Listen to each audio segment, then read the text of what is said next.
خو پم کوئ چې در نه وچ نشي د سره ګلونه ما به هر وخت پرې د اوښکو برنونه لرل او په رخصتي کې یو ور بیا راته واپس وګوره په رخصتي کې یو ور بیا راته واپس وګوره. شکریہ یاسین ملک فکرمند صاحب. شاعر په اخري کړه کې لیکلی دی نه بعد ادعای قلم څوکه بند شوی ده نه شعر لیکلی نه لیکل کړي دي دا د اخري لیکل دي. وایي په رخصتي کې یو ور بیا راته واپس وګورئ د ژوند په ورځو کې به م څومره دیدنونه لرل.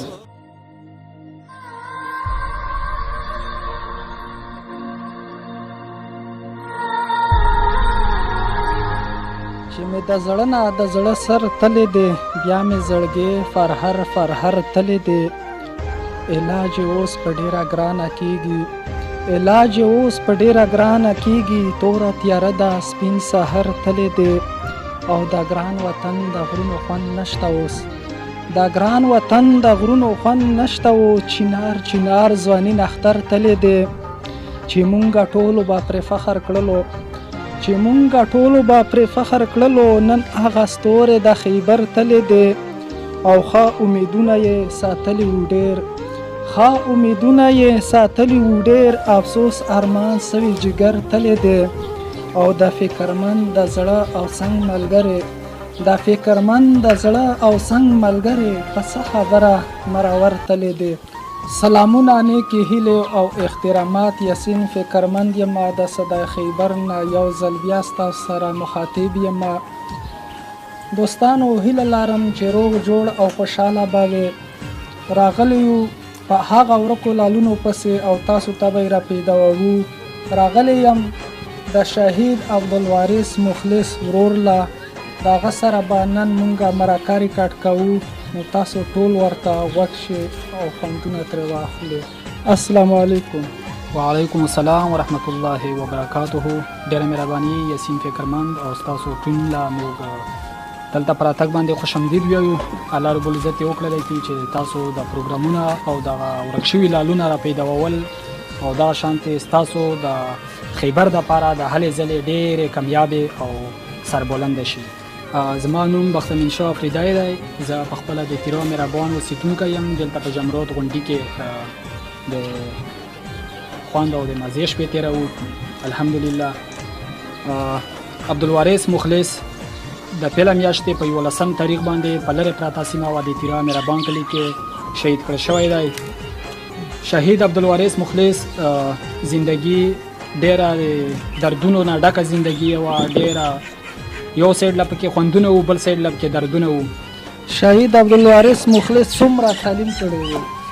شهید عبدالوارث مخلص ابتدایي تعلیم د تیرا د ښایست کلي یو پرایمري سکول کې ویلی و. د هغې نه بعد بیا هغه د نور تعلیم دپاره د جمرود سایډ له روخ راوکړو پېښور له راغللو. په پېښور په جمرود کامرس کالج دا نومونه د جمرود په نمبر 2 سکول کې او هغې نه بعد کامرس کالج کې او بیا دغه شانتې هغه د پېښور یونیورسټۍ نه د ایم اے انګلیش دپاره داخلې کړې وې او هغه تر ایم اے انګلیش پورې او ایم اے اسلامیات د ډبل ماسټر پورې هغه خپل تعلیم ساتلی و. دغه شانتې هغه په فارسي علومو باندې هم عبور حاصل کړی و چې په هغه کې د کم د استادان تیر شو مولانا عبدالباقي جان د هغه نه هغه ګلستان کتاب بوستان کتاب بهار دانش کتاب او دغه شانتې د شیخ صدی یوسف او زلیخا په شانتې کتابونه ولوستل. عبدالوارث مخلص چونکې د اردو علومو سره هغه دیني علوم هم کړي وو نو هغه په پښتو ژبه د مادري زبان د لینګویج سره هغه له اردو انګریزي عربي او د فارسي په ژبه باندې مکمل عبور حاصل و. ماشاءالله. نو عبدالوارث مخلص داسې یو شعر خو به درته یاد وي؟ بالکل عبدالوارث مخلص چونکې شاعري ډېره مخکې نه شروع کړې وه. سن 95 نه د هغه شاعري موږ سره شته دی او هغه ټوټل تقریبا 23-24 پورې کتابونه لیکلي دي. خو چونکې موږ سره د دې جوګه د دې نه یو موږ چې هغه کتابونه موږ چاپ کړو نو کوشش کوو چې د هغې د چاپ دپاره موږ خپل ترتیب را جوړ کړو هغه کتابونه هم چاپ کړو. نو هغې موږ سره ډېر خوندور شعرونه شته دی.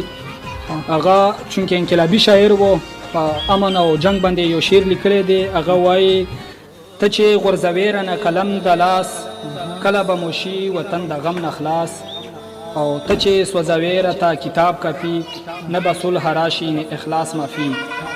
ډز به وي سنګر به وي زخمی هر یو زیګر به وي به وي فریاد به وي د غم ډک مازیګر به وي او ګل به مو خفه وي او بلبل به مو خفه وي هم کله چې جنګونه وي خندل به مو خفه وي هم او درس به مو نیمګړی وي او وعظ به مو مړی وي او دغه د صفا چې لوبه به خړې خړې وي او ګل به مړاوې مړاوې وي او تل به مړاوې مړاوې وي څو پورې چې جنګ وي هر اوربل به مړاوې مړاوې وي او کله به وران وي د کوڅې به داسې خشکې وي زوړ به وي سالو او د کمچې به داسې خشکې وي او زیړ به وي مخونه او د شونډې به شکېدلې وي زیړ به وي مخونه او د شونډې به شکېدلې وي هر زړه به خفه وي او په غم به دردېدلې وي او لارې به ویرانې وي او واورې به پرېوتې وي خوږ جانان به چرته په تاقل د کور نوتې وي او وران به وي بازار او د روغتون درک به نه لګي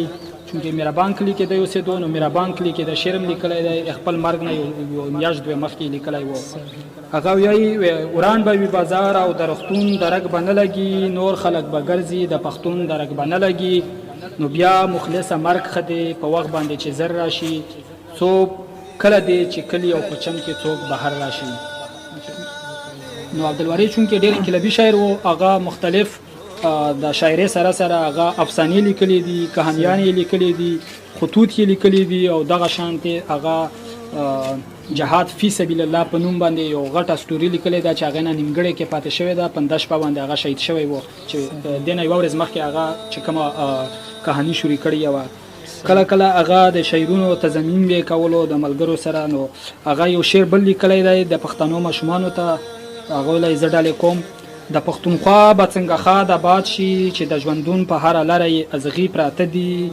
او دلته ځوانان د ژوند په لاره باندې پوه نه دي د جهالت د غونه تور یې په تندي پراته دي او د زړه چودون د زیګر سوز دی د حساسو ملوي چې ښکلي ښکلي غیرتمند د دوی بندي پراته دي او مخلص د وخت د زولانو نه کله نه یاریږي مخلص د وخت د زولانو نه کله نه یاریږي د په زړه کې امیدونه سم ژوندي پراته دي اخیری شعر نه مخکې یو بل شعر یې دی زه دغه ځای نه تیرول ارسالوړلو پېښور له راغلی وو چونکې دی لږ غوندې کې هلته دهشتګردو والی و بیا دلته راغلو علاج په غرض باندې هلته ویله موږ علاج وکړو بیا دا نه بعد موږ تیرواله لاړلو نو تیرا کې راسره کېنستلو چې زه یو شعر یې ولیکلو وی ډېره موده پس مې د جانان کلې ولیدو ویجاړ کنډر ویران کلې او دا د جنگ لمبو او اور سوځلې وو هر طرف خاموش وو د ودان کلې او دلته اوس ګلونه خوشبويي نه وي دلته اوس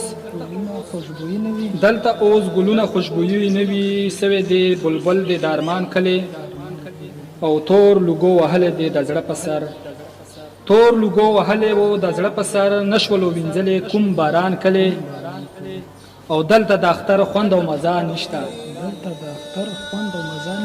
هلته خوشې پروت ځان ته حیران کلې او نه د چرګ ځان شته نه د سپي غپا نه د چرګ ځان شته نه د سپي غپا او نه سیل د کومترو او نه مرغان کلې او نشته مازیګر کې مشغوله لوبې